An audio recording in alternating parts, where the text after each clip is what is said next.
Jadi saya pengen mengingat papa saya juga bahwa hal-hal yang sederhana yang selalu kami pelajari dari orang tua kami juga melakukan untuk anak kami. Ya, mungkin nggak terlalu nggak perlu mewah. Yang penting mengajarkan kepada anak-anak bahwa ada begitu banyak loh orang yang berjasa untuk kamu, gitu ya. Ketika kita mulai sudah putus asa, ketika engkau sudah mulai merasa menyerah, ingat ada wajah-wajah orang yang mungkin orang-orang yang sangat menyayangi kamu, yaitu hamba-hamba Tuhan, para mukse-mukse semu yang sudah mendoakan kamu. Itu yang ingin kami ajarkan kepada anak-anak kami, ya. Dan kami juga tidak lupa mengundang gurunya, ya.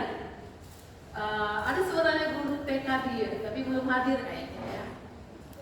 Ada guru TK-nya, ada guru SD-nya, ada juga guru SMP, ada juga guru SMA-nya, ya. Guru SMP salah satunya ada Ibu Uli di sini, ya. Dia selalu berkata bahwa mami aku bisa hari ini, gitu ya. Karena kami sadar bahwa anak kami ini dulu introvert, ya. Dia pemalu, gitu. Tapi berkat guru-guru yang mensupport dia, gitu ya. Dia boleh melihat ada potensi di dalam dirinya. Tentu tidak lepas dari guru-guru yang mensupport mereka, ya. Karena walaupun kami ini guru, Bapak Ibu, ya, walaupun kami ini guru, bahkan kami ini juga kepala sekolah, anak-anak kami tuh lebih percaya kepada gurunya. Pernah di waktu SD, anak kami buat PR gitu. Inilah salah satunya Re, ya. Padahal di situ bapaknya adalah kepala sekolah, ya. Di TK juga seperti itu. Pernah juga di TK saya juga kepala sekolah. Tapi dia selalu bilang, mami kata bu guru bukan ini, ya. Kata bu guru ini yang benar. Lah, saya ini guru juga loh. Saya ini mamimu loh. Tapi dia selalu lebih percaya pada guru.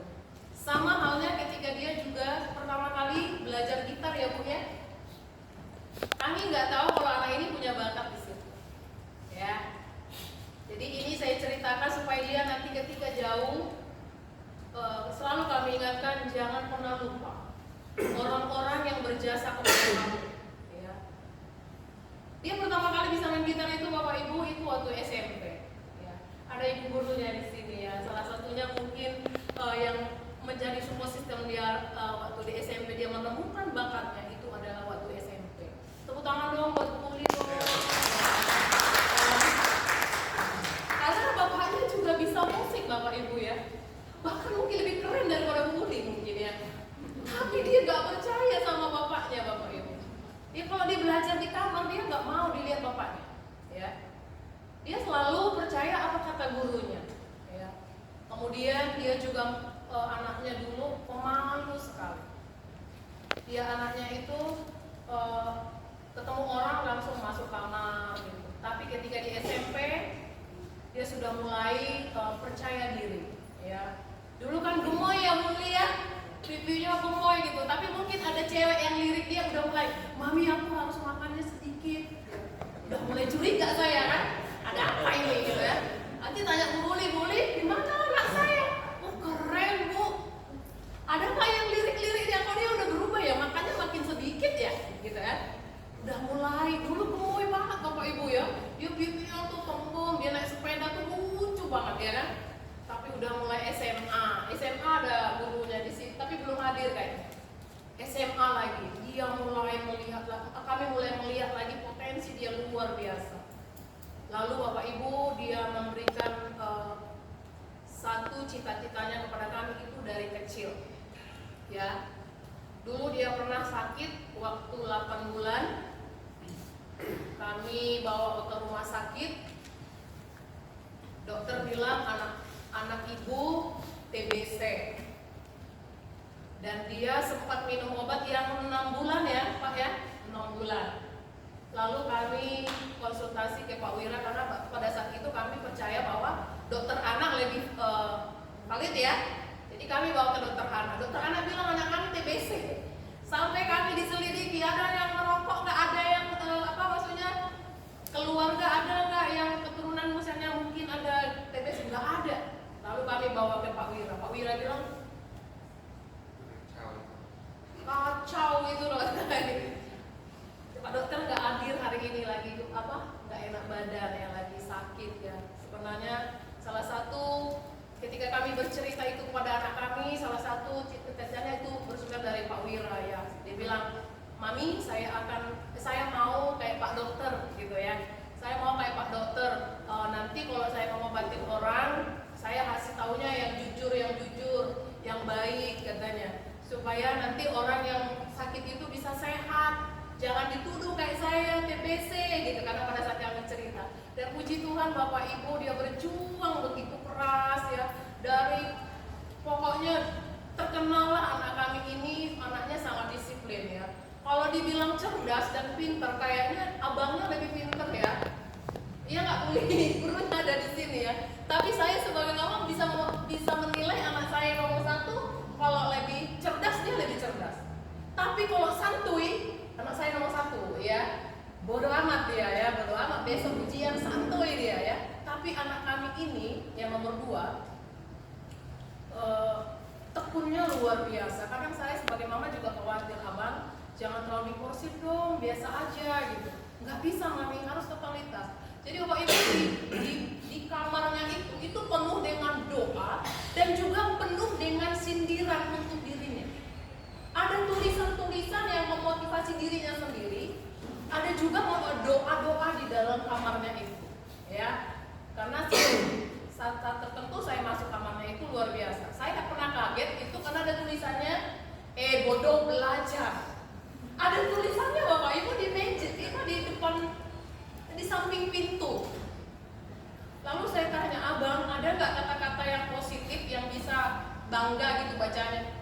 Mami, ketika aku masuk kamar, aku pasti buka pintu itu ada lihat tulisan itu. Biasanya kalau aku nggak lihat tulisan itu, aku langsung rebahan, gitu kan? Aku tuh langsung baring, lalu aku lupa bahwa aku udah menghabiskan waktu rebahan itu sampai beberapa lama. Tapi ketika aku masuk kamar, aku baca kata-kata itu, aku pasti mau belajar. Aku sadar bahwa aku ini bodoh, gitu.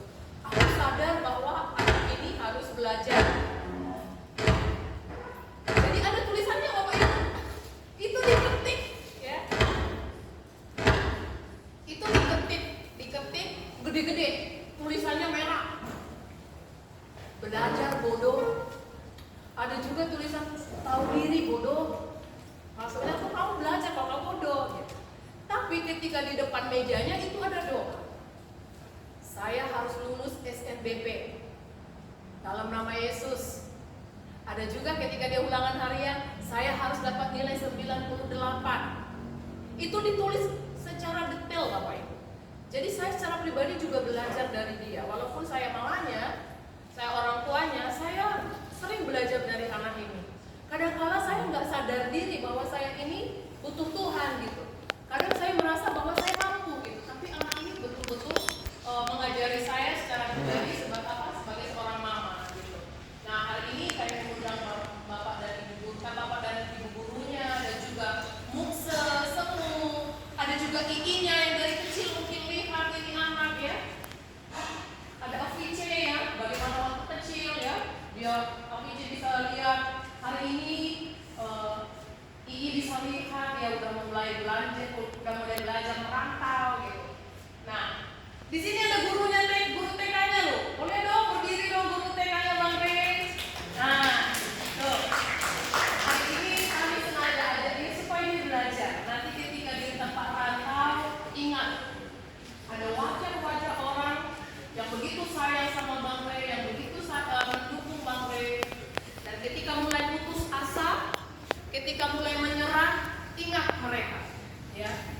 Ada hal yang ingin kamu lakukan sesuatu hari ini karena berkat-berkat mereka yang ada di belakang kamu, ya. Jadi hari ini saya sebagai mamimu mengucapkan kamu harus berjuang.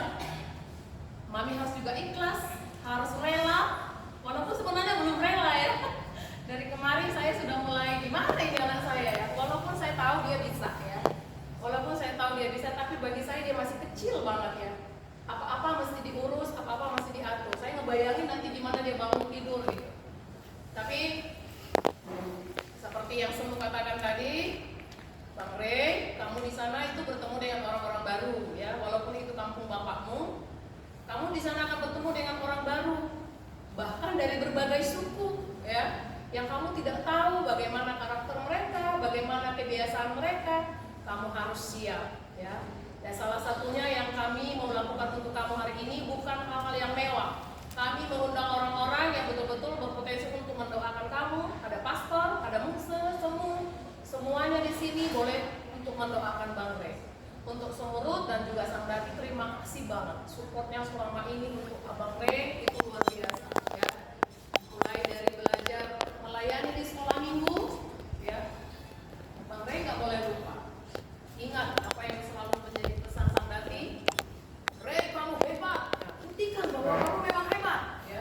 Bila perlu nanti kamu tulis lagi, kamu ketik lagi, ada tulisan di situ. Abang itu orang hebat. Jadi orang hebat itu seperti apa? Bukan karena dia kuat, bukan karena ototnya besar, bukan. Tapi orang hebat itu tahu membedakan mana yang baik dan mana yang tidak baik, mana yang berkenan di hati Tuhan, mana yang tidak berkenan di hati Tuhan. Ya, sekali lagi kami mengucapkan terima kasih untuk semuanya yang hadir saat malam hari ini. Doakan anak kami, doakan juga kami sebagai orang tua, ya. Boleh terus menjadi contoh, boleh terus menjadi teladan. Satu hal yang ingin kami lakukan, yang ingin kami kasih tahu kepada Bapak dan Ibu, doakan anakmu ketika mau berangkat kemanapun, ajarkan mereka untuk terus mengandalkan Tuhan. Dan kami itu yang kami wariskan kepada anak kami. Bukan kemewahan, bukan hal-hal yang besar yang ingin kami wariskan kepada anak kami, tapi satu hal, kami selalu berdoa, mengajarkan kepada kami, andalkan Tuhan. Andalkan Tuhan, walaupun kau pintar, walaupun kau hebat, tetap andalkan Tuhan. Terima kasih Bapak Ibu semuanya. Sekali lagi kami mohon doanya untuk anak kami yang akan